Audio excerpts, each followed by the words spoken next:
அவரோட நம்பிக்கை தான் இந்த படத்தினுடைய கமர்ஷியல் சக்ஸஸ்ன்னு நினைக்கிறேன்.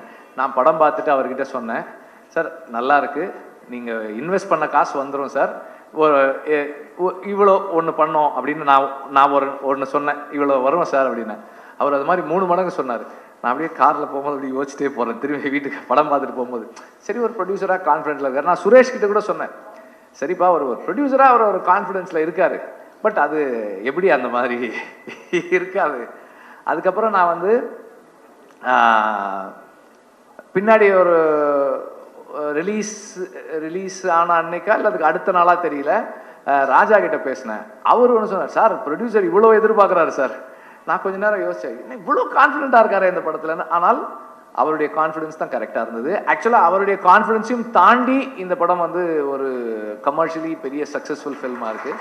அது இந்த படத்தில் இருக்கிற உண்மை அண்ட் அதனுடைய ஹார்ட், அது சொல்ல வர்ற உணர்வு வந்து எல்லாருக்கும் பொதுவானதாக போய் சேர்ந்துருக்குன்னு நினைக்கிறேன். அண்டு இந்த படத்தை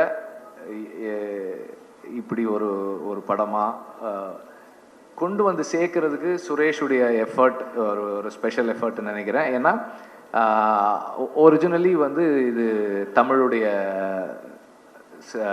லைஃப்பில் நடந்த ஒரு சம்பவம், அதை வந்து அவர் கதையாக பண்ணதை சுரேஷ் வந்து ஒரு ஸ்கிரிப்டாக மாற்றி he had to own it. அந்த ப்ராசஸ் வந்து அந்த ஓனிங் ப்ராசஸ்ஸு இது தன்னுடையதாக மாற்றி தன்னுடைய ஒரு ஃபில்மாக அதை டெலிவர் பண்ணுறதுல ஒரு சில சேலஞ்சஸ் இருந்திருக்கும். அதையும் அண்ட் இந்த ஃபில்மிங் ப்ராசஸில் அவனோட கன்விக்ஷன் அண்ட் அதை ஒரு கான்ஃப்ளிக்ட் இல்லாமல் ஒரு சூழலை ஒரு சிச்சுவேஷனை வச்சுக்கிறதும் அங்கே பீப்புள் மேனேஜ்மெண்ட் ஸ்கில்ஸும் வந்து சுரேஷ்க்கு ரொம்ப ஸ்பெஷலானது. கான்ஃப்ளிக்டை எப்படி அவாய்ட் பண்ணுறது, கான்ஃப்ளிக்ட் சிச்சுவேஷன்ஸை கூட கான்ஃப்ளிக்ட் இல்லாமல் எப்படி ஹேண்டில் பண்ணுறதுன்றது சுரேஷ்க்கு நல்லா தெரியும். அண்ட் அதனுடைய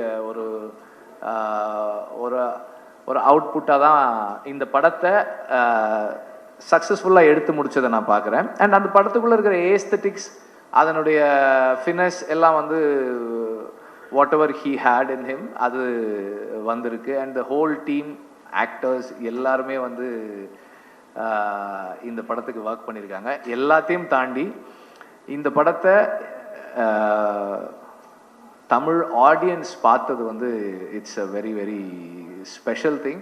நான் எப்போதுமே சொல்கிற மாதிரி Tamil cinema main stream audience தான் த மோஸ்ட் இவால்வ்டுன்னு சொல்லுவேன். இந்த மாதிரியான ஒரு ஃபில்ம் வேற ஒரு லாங்குவேஜில் எடுத்திருந்தா இவ்வளோ பெரிய வெற்றி படமாக மாறி இருக்குமா எனக்கு தெரியாது.